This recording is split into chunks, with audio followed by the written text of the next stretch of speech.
Celean, thanks for having us here. Approaching end of 2023, was it a good year in replacing animal testing? Well, I think there's been lots of positive progress this year. We've seen commitments from the EU to a roadmap to phase out animal testing. In Europe, we've seen advances in the US with changes under the FDA Modernization Act to allow more use of non-animal data. So there's really strong progress. And of course, the science of new approach methodologies or non-animal methods, as they're sometimes called, is advancing all the time.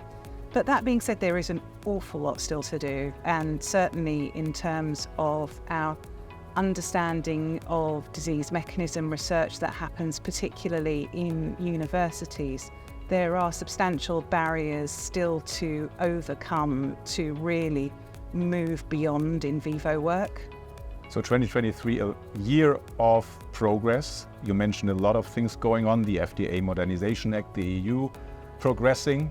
They heard the message. If there's one highlight that you would emphasize, what would that be? I think for my highlight personally has been that the debate and discussion around the use of animals in both research and testing seems to be much more open and much more constructive than it perhaps has been in the past. And certainly at Frame, we strongly believe that this is a change that can only happen with different stakeholder communities working together. So I think the sometimes antagonistic and confrontational kind of dialogue that we've seen in the past has not been helpful. And this year I've definitely felt in the forums and spaces that we've attended and spoken at that there seems to be a real change and a much broader working together.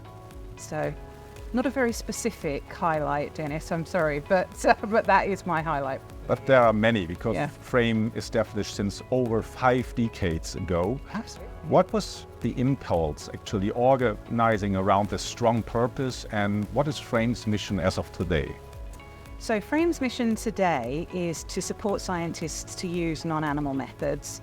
We, as you say, yes, were founded in 1969, so coming up for 55 years ago. And we were founded by a lady called Dorothy Hegarty, who felt at the time that a lot of the anti-vivisection organisations that were around were exactly that, were not being constructive and therefore not being effective in creating change. And she felt very strongly that there needed to be work with scientists to replace the use of animals and work within those structures of academia and scientific practice, rather than people talking from outside at scientists. And so Frame was founded very much with that ethos, and that is absolutely the ethos that we still have today. Impressive. And who in particular calls Frame for support? You mentioned the scientific community. What is the typical driver? What is the typical role? In what problem is it that a scientist has to resolve when they call Frame? Oh, lots of different questions in there.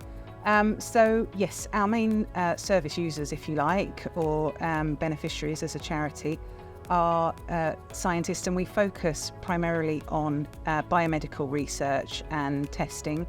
So research that's for the benefit of human disease and treatment. We work both with individual scientists and with organisations and institutions that use animals. So for an individual scientist, they often face questions such as, how can I move away from the use of animals if that's what I've always done? How do I know where to start in terms of, this is the methodology I've been trained in. I don't know where to look for alternatives.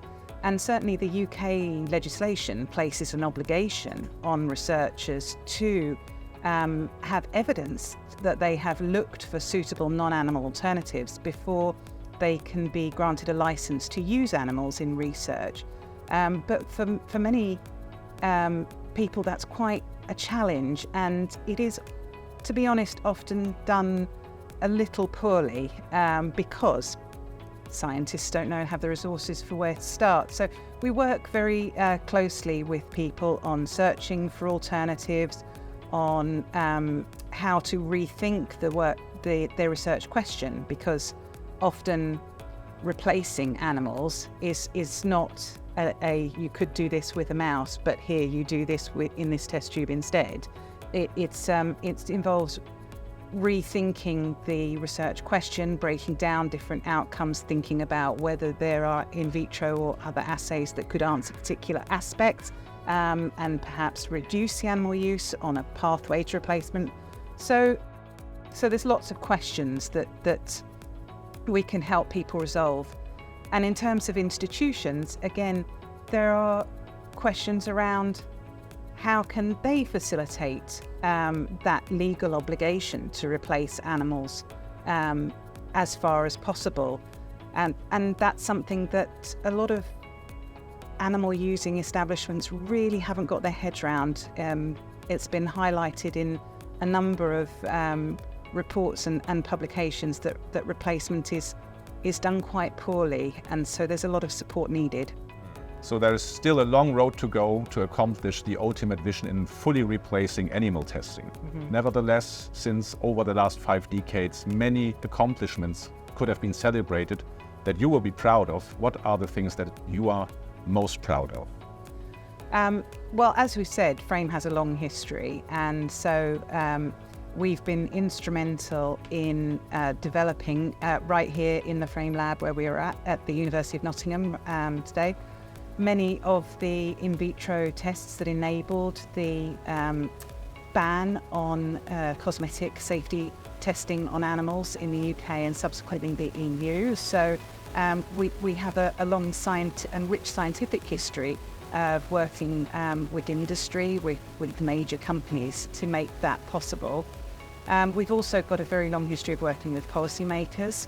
In the past, Frame had what's called Frame Toxicity Committee, bringing together a range of stakeholders to discuss issues around how that ban could take effect, and ultimately led to the formation of EPFAM, the European Institution for the Validation of Alternative Methods, which is still going today. So we continue to work absolutely on those two things, developing innovative models for cell generation for human testing, on different cell culture models around the toxicity of might the beer, inflammation, and continuing to advocate for greater funding and resource to be put into innovative new methods that will enable us to go further with treatments for human diseases and conditions. There's a lot of expertise, capability, but also I got to know your team members here. There's also a positive vibe, unparalleled energy within your team. So what is it that partners, service companies, pharmaceutical industry values about working with Frame, but also employees working in the organization? Yeah, we're quite a small, tight-knit team, but we have lots and lots of collaborators in different spaces. I think in terms of what people enjoy about working with us and for us is that we are very open about the difficulties, but as you say, also the possibilities of new methods.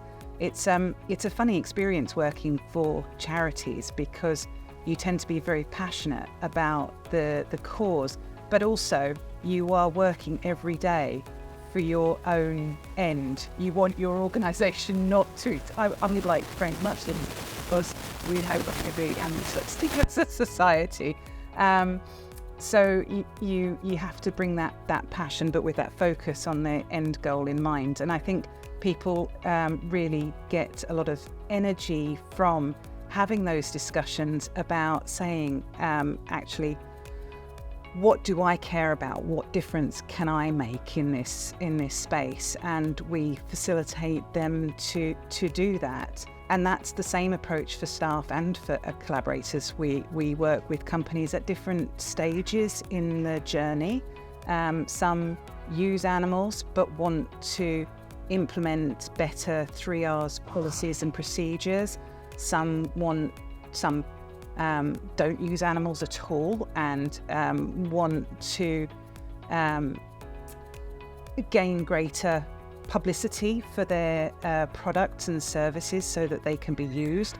Some are facing challenges in terms of scale up and the difficulties with the fact that a lot of new technologies are more expensive when they start until economies of scale and so on kick in. And so we work with different people wherever they are at on that journey in a very non-judgmental way. And I think that's what makes us unique. Impressive. From your point of view, what are then the obstacles, the main obstacles to move away from animal testing in scientific procedures and testing? Again, they are different in different spaces. In terms of testing, the main obstacles are often the guidelines from regulators, which can stipulate or tend to stipulate animal tests as being the official recommended tests against which companies have to provide data on their products. That is changing somewhat, and very recently the UK government affirmed that those guidelines are just guidelines and there isn't a requirement in medical safety testing to use animals.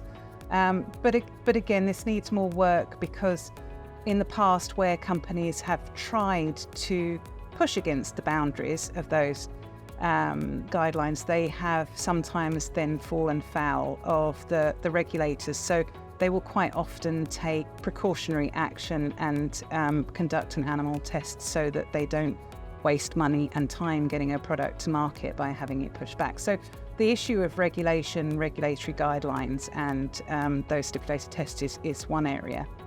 Within research rather than testing, the barriers are different, and they're often around academic culture, funding, and publications. So animal research is culturally often still considered to be the way in which certain research areas need to be conducted, and that is largely driven by history, unfortunately. So there's a step change that needs to be made there, and again, it is moving slowly, but it's a big shift. So the vision is clear, it's underpinned with concrete goals. There is a set of actions that can just be executed towards reaching the goals, reaching the mission. So what date shall we then put on our calendars when animal testing will be fully obsolete? That's a $64 million question, Dennis. I wish I could say. I think that we are looking in the 30 to 50 year bracket, personally.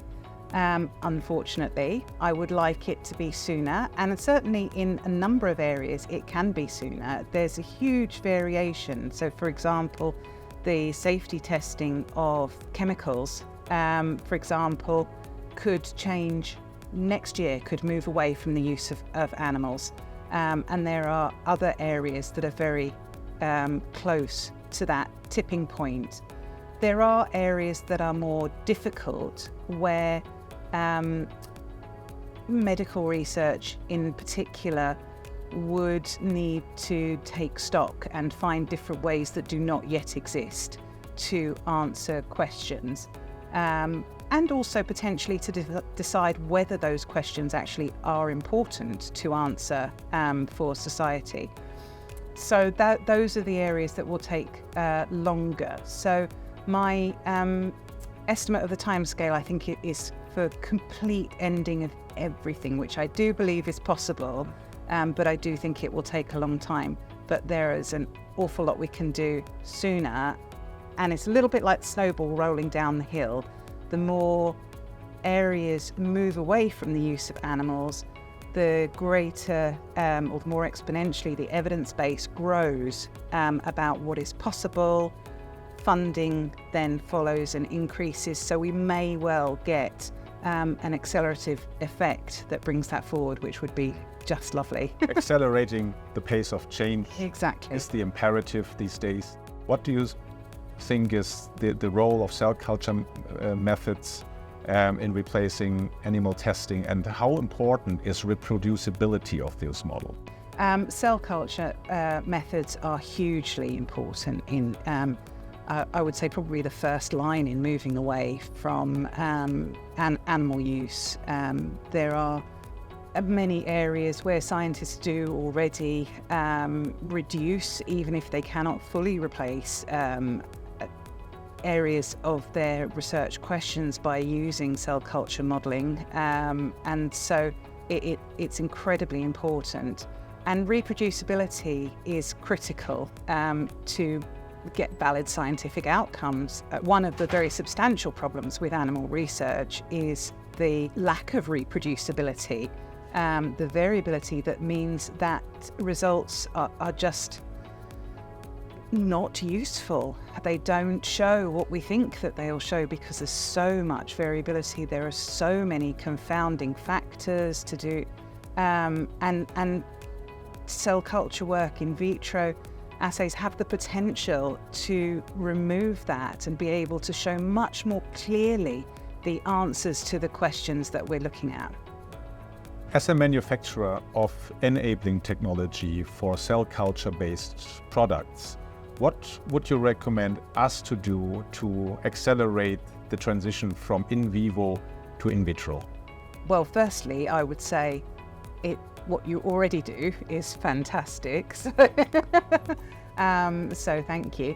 I think that we need to be able to get products out into labs more easily. It needs to be easier for researchers to find suppliers for the appropriate cell culture models and equipment and things that they need, whereas at the moment it is quite challenging.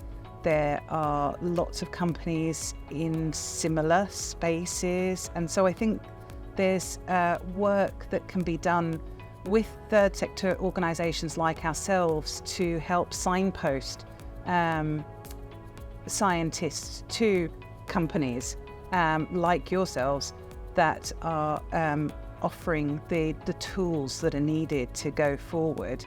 And of course, educating the public, being able to raise the debate, raise the questions on your social channels and whatever other platform you have. I think it's really important that these discussions about how we do science are very much in the public domain and not just in the ivory tower of academia or in the closed boardroom of companies.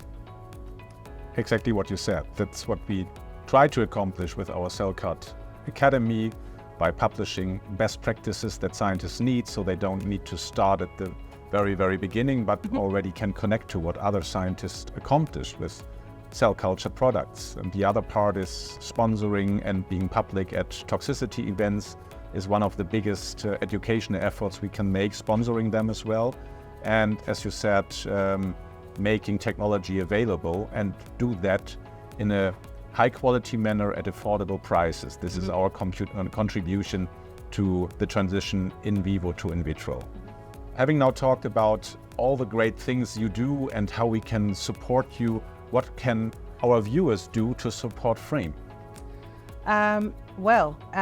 Visit us at www.frame.org.uk. There's a section on ways to help. Obviously, we are a charity, so we are funded entirely by donations from individuals and companies. So donating is a key way to support us, but also sharing our messages, following us on social media, engaging with us and asking your questions is really important as well. So donate to Frame, be part of the journey. It will have a marvelous, great impact.